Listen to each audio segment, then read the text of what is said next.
Hello, everybody. Christy Mickelson here. I hope you're all having a fabulous night or day, depending on what time you watch this video.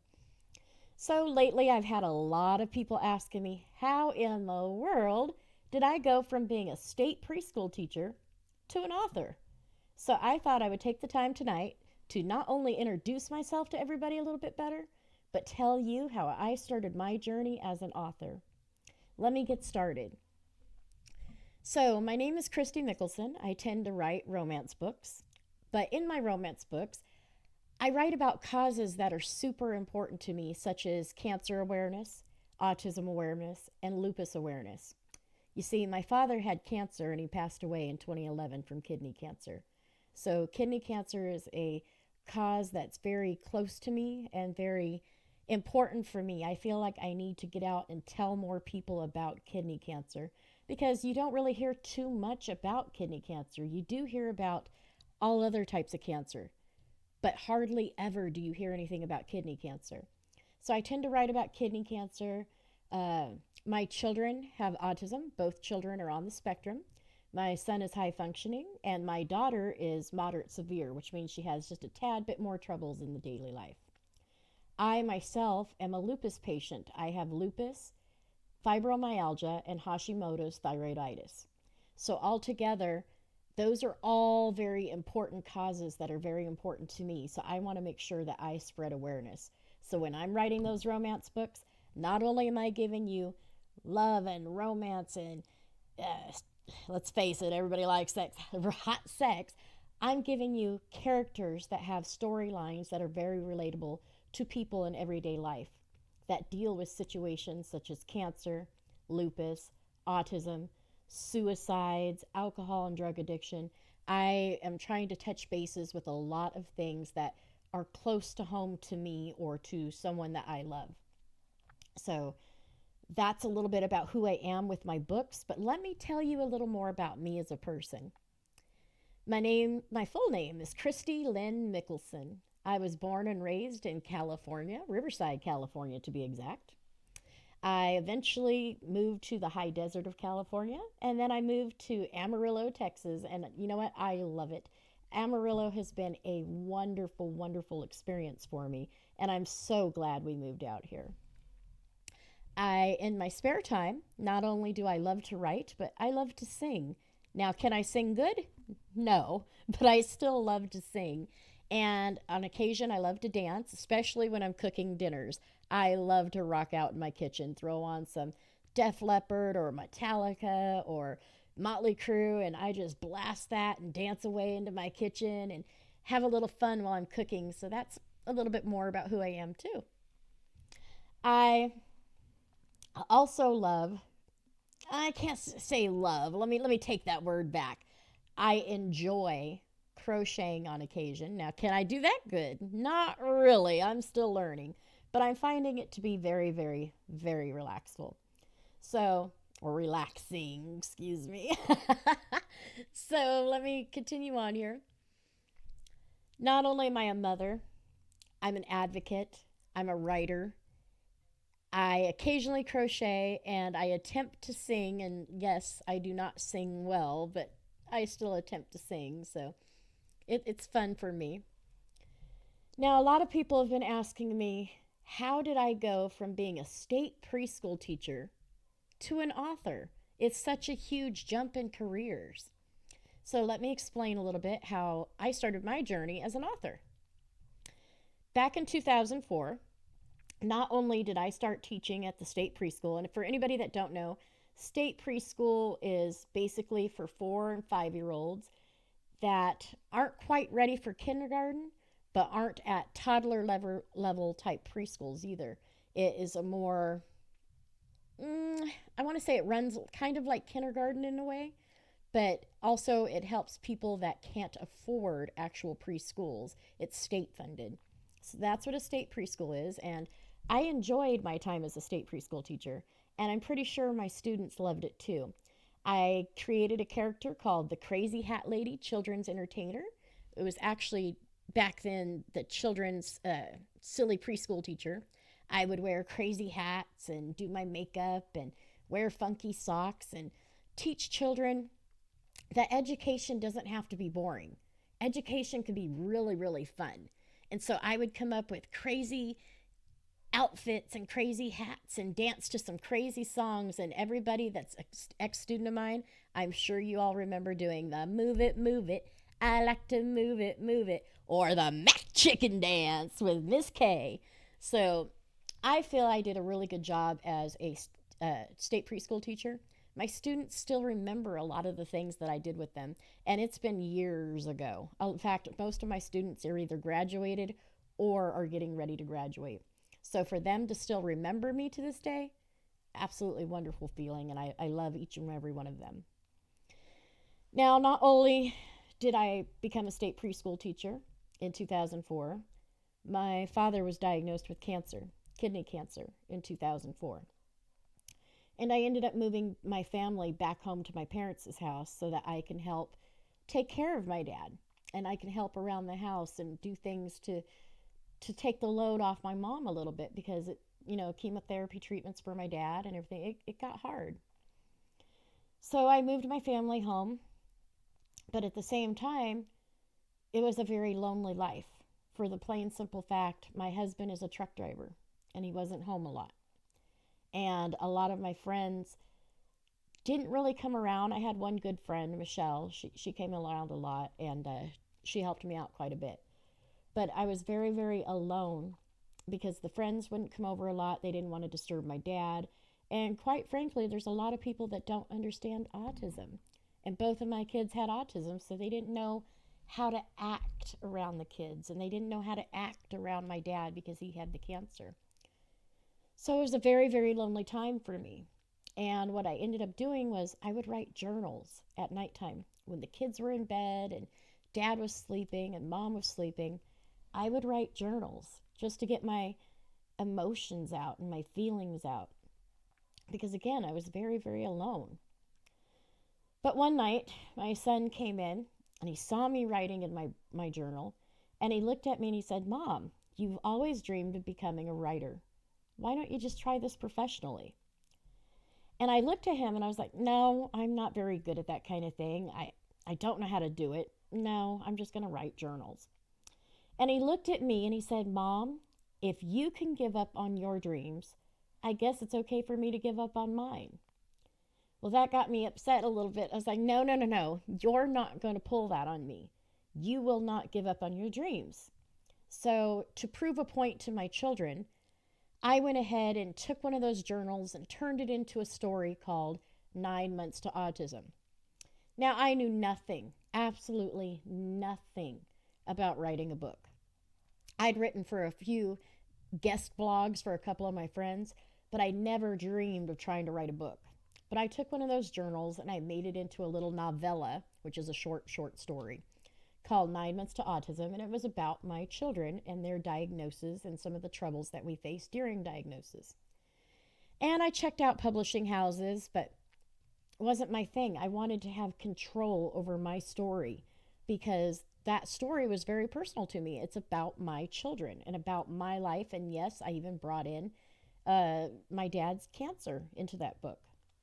So it was very, very personal for me, and I didn't want a publishing house to have control over it, to have the rights to it, and to be able to change things when they wanted to. So I went ahead and did what's called indie publishing. Basically, I took the book, I went on to Amazon, excuse me, everybody. I went on to Amazon and I, scratched and clawed and tried to figure out how to publish this thing on Amazon, which is a free publishing service. So when I finally figured it out, the book was very short, and yes, it had mistakes in it, because I had no idea what an editor was. And I had no idea what a blog was, or excuse me, not a blog, but a blurb, which is the back of the book. But back then, I had no idea what that was. I just took that journal, added a picture to it, and threw it onto Amazon for a cheap price. I figured if I could make one sale, then you know what? I could buy a package of hot dogs that I couldn't buy before for my children. But you know what? For some reason, it started making sales. And I was like, whoa, if that's making sales, I wonder if an actual story would make sales. So I wrote a book called Lady for Hire. And Lady for Hire is also another book that's pretty personal to me. The beginning of the book deals with a girl that was homeless. And shortly after my father died, I was homeless. Now, I wasn't living on the street, I was in a hotel room, but I had lost my home due to some financial issues. And so I wrote about being homeless and some of the frustrations about it. But I didn't want the whole story to be about me. So I made up some characters and then I added some twists and turns into the book. And it kind of became a modern day Cinderella story that people actually really liked. People really loved that story. And I was making a lot of sales on it.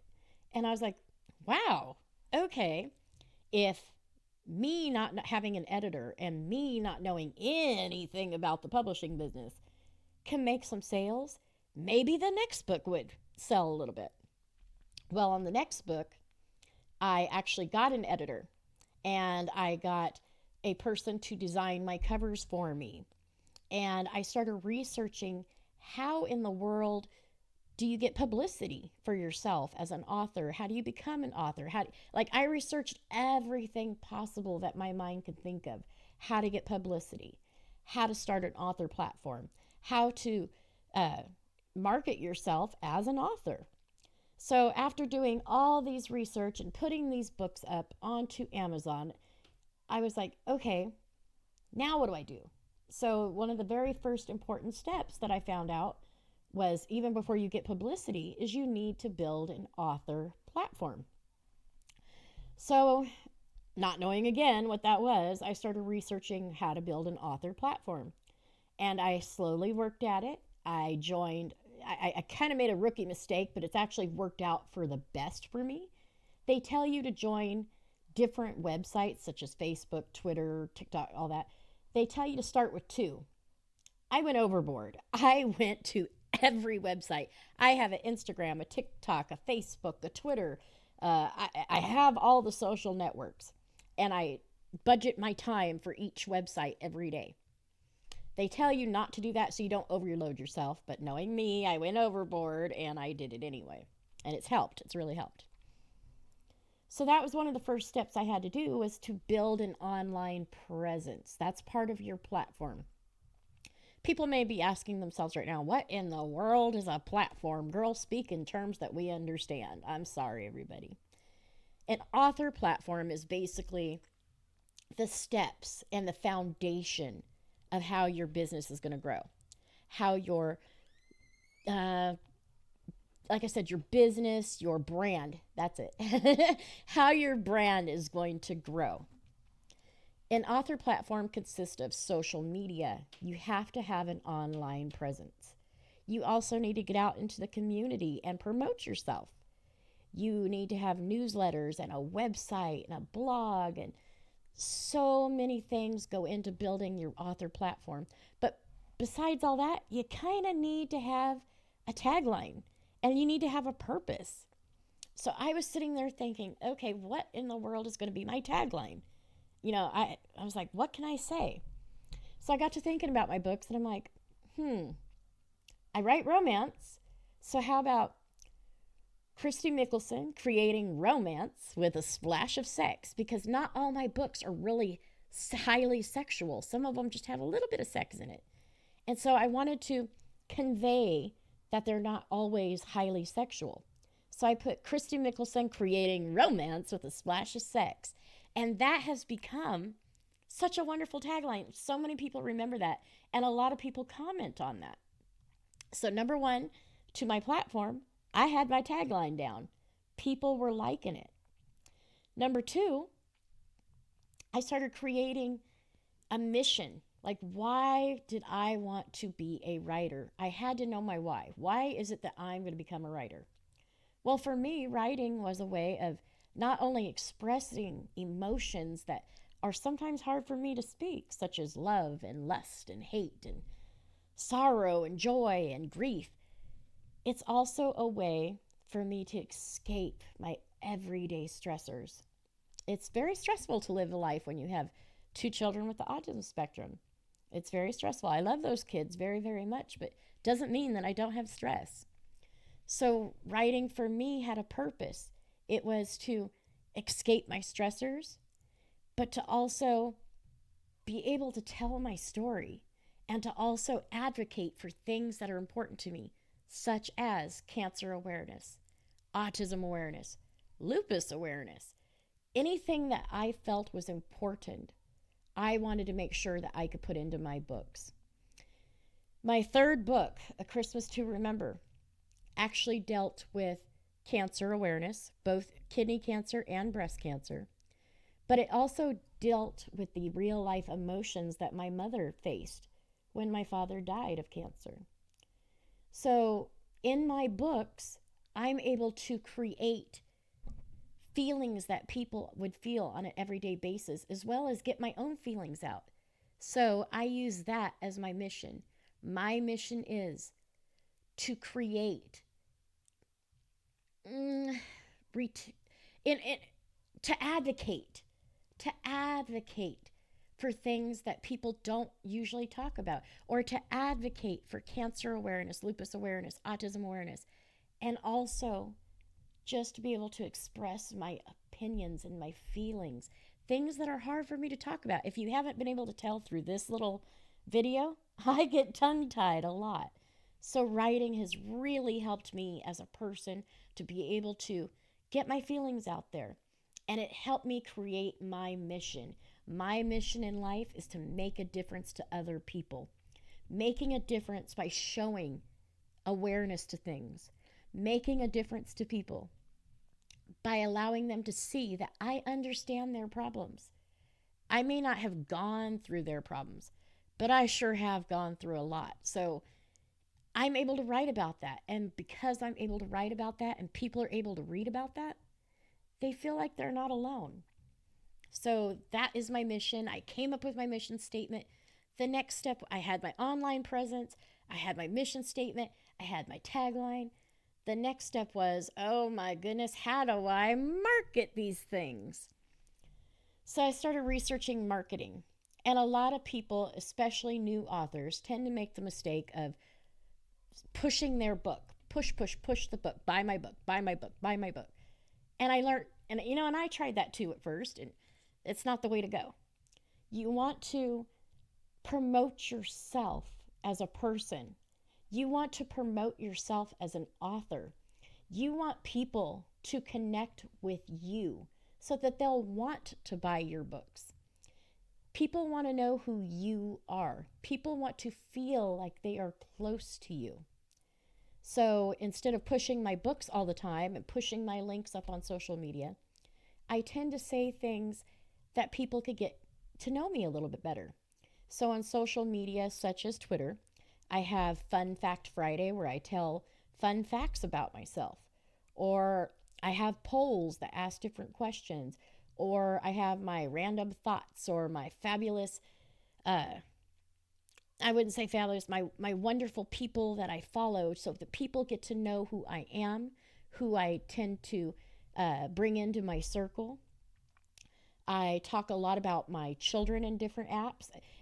I just tend to talk about myself, which sounds a little conceited, but that's not where it's going. I tend to let people into my life now so that people know who I am as a person so that they'll want to buy my books. Let's see. That's pretty much how I got started, was a lot of research and a lot of just trying to prove a point to my children to not, and I repeat, not give up on your dreams. I don't care if anybody has autism or lupus or anything. Don't ever let anybody knock down your dreams. If you want to go out and be a singer, take the steps to be a singer. If you want to be a WWE wrestler, take the steps to be a WWE wrestler. If you want to be an author, find a way to take the steps. And the best way to do it is just to get out there and do it. So that's how I became from a state preschool. Whoops, I missed a step. I just realized that. Yes, I was a state preschool teacher. And yes, I moved back home with my parents, helped them out, started the journals. That's how I started writing. But one of the things I missed was when my father died. When my father died, I ended up being excruciatingly depressed. I was so depressed that I made myself sick. I was going into the doctor for I had blood coming out of my stools. I had stomach aches constantly. My body was aching. I couldn't move. I cried a lot. Uh, it was just a very depressing time because I was very, very, very close to my dad. When this happened, I was still teaching, but I found I couldn't teach anymore. Not only did I lose the joy for it, I couldn't keep up with 4 and 5 year olds. My body wouldn't let me. So I went to the doctor. They were testing me for all kinds of things because of the blood and the achiness and the stomach aches and everything going on. But my body was severely achy, and they did what's called the touch test one day. And they're all, had anybody ever mentioned to you fibromyalgia? And I said, I don't even know what that is. And so they gave me some pamphlets to read about it. I said, well, how in the world do you get fibromyalgia? And they said they're not sure, but for some people, a traumatic experience can cause fibromyalgia. And they asked me if I went through anything traumatic recently. And so I was telling them about how when my dad died, it caused a lot of depression for me. And so they feel that my fibromyalgia actually was triggered, not started, but triggered by the fact I went through depression. And depression can really eat at you and destroy you a little bit. Years later, many, many years later, in fact, this has been 10, almost 11 years now, I didn't know I had lupus until this year. My lupus has gone undiagnosed for so long that it has caused a lot of issues. Lupus is an autoimmune disease. I have systemic lupus. It's an autoimmune disease that means your immune system attacks healthy cells and healthy organs. So the lupus has attacked my CNS, which is my central nervous system. I have issues with my balance. It's also caused hemiplegic migraines. I get a lot of migraines, and those migraines that I get called hemiplegic are paralyzing for a little while. You literally can't move, you can't feel your face, nothing when you get those. I also get, only during a lupus flare, I get little nodules on my forehead. I get a rash on my face. I get a rash on my body during an active lupus flare. So I can't work a 9 to 5 job anymore. And a lot of people do, though. A lot of people do. But mine went so long undiagnosed that it caused issues with working at the preschool. It also caused issues when I went from preschool and I got a little bit better. I went over to working at a post-acute center for senior citizens. So basically, after surgeries and stuff, the senior citizens would come to this nursing home and I would take care of them. Well, me and some other people. Anyway, yeah, that's how I pretty much got started. I went from being a preschool teacher to a full-time writer basically when I was diagnosed with fibromyalgia after my father died. I had, like I said, started with journals, and then I kind of researched and worked my way up. I would not change it for the world. I am having a blast. This year especially, this year has been the most rewarding, but the most hectic year of my author careers. And I've been at this since 2018, which is only, 4 or 5 years. But this year, my name has gotten out there a lot more than it used to. I'm also doing that by social audio. I am on Twitter Spaces, Clubhouse, YouTube. I'm everywhere these days promoting my name and brand through social audio. Social audio is talking to people and networking with people through different platforms. So I've learned a lot about the author business this way. I have met wonderful connections, wonderful new readers, wonderful new fans. And let me tell you, if you're an author, social audio is the way to go. It really is. I now have gone from local community people liking me to people all over the world knowing my brand. Now, I'm not saying that people all over the world love me, nothing like that, but what I'm saying is I now have people in Australia following me, Ireland, New Zealand, Germany, Canada. Like, I have fans and readers in different states, and my books are selling in different states and countries now. So, social audio has been a blessing. I have also had more book signings. I am going to Paris, France in 2024 for a book signing, and I'm super excited about that. I've had a lot of opportunities. I've had my name out there with different sponsorships. Like, everything's just falling into place. It took me 5 years to get here, but and I'm not super popular. All with all my platforms, I've only got like 21,000, 22,000, something like that followers across all platforms. Everything. So I'm still growing my brand. But that's 22,000 that I didn't have 5 years ago. 22,000 fans and followers that I did not have 5 years ago, simply because I started with social audio. I'm telling you, it is a godsend. You will love it. Another key factor, if you're an author, get on podcast. Podcasts are amazing to get your name out there. Speaking of which, in January, I have a new podcast coming out called WWAA Podcast. That's writing, wrestling, accountability, and advocacy. WWAA. People might be saying, where did wrestling come in? Let me tell you about that. When I moved to Texas, I didn't know anybody yet, but my son was really into wrestling. Wanted to go to wrestling school. So we looked up a wrestling school. We got him into the wrestling school. It's a wrestling school to be a professional wrestler. Got him into the wrestling school. He started some training. We started going to some of the local indie shows. And I met my very best friend here in Texas, Axel Savage. Axel is a pro wrestler. He's been at this, like me, since 2018. And from the moment we met, we have been really close. We have a lot of things that we have in common, and we both connect. And so, since he's my best friend and we have so much in common and we can talk to each other and we just jive really well, we jive really, really well. I wanted him to be my co host for my new podcast in January.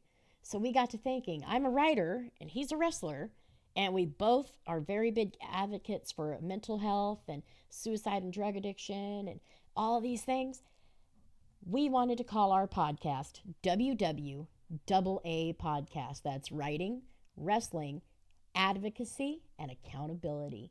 So be sure to join me in January for my new podcast, Christy Mickelson's WWAA Podcast, with my co-host, Axel Savage. We will be talking to authors, from new authors to pro authors. We will be talking to wrestlers, from newbie wrestlers to people that have been in the business a little bit longer.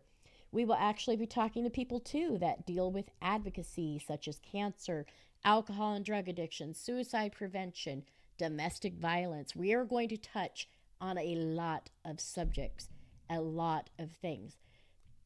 Some things will be very serious. Some might make you cry. Some might make you laugh. And some might be, hey, all about sex or things like that. I mean, there's so many topics that don't have to be dirty that have to deal with sex. One of the topics that really interests me is sex after 40, because I have a lot of friends who were in the 40s and things come up. So they're like, we need to talk about this on a podcast. And I was like, you know what? You're right. Let's do that. So we have a lot of topics that we will be covering: writing, wrestling, advocacy. It's just anything you can think of. We will be trying to cover that. We will be here to give you guys the content that you will be enjoying. Please stick with me as I'm building my YouTube channel so that I can get you guys the videos and the content that you might be liking. If you haven't subscribed to the YouTube channel yet, please do, because the more subscribers we get, the more I can get this podcast up and running. So everybody, once again, please hit that YouTube subscribe button. Thank you. I hope you all have a wonderful night. Tomorrow is Halloween for us here. So please have a wonderful and safe and happy Halloween.